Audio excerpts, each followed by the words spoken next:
laki-laki membantu kelompok perempuan membantu kelompok yang bekerja sama. Siti dan teman-temannya membagian yang memiliki tinggi badan.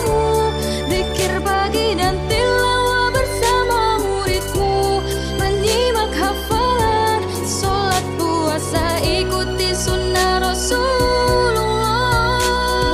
Guruku yakin sama Mana Kak Bibi?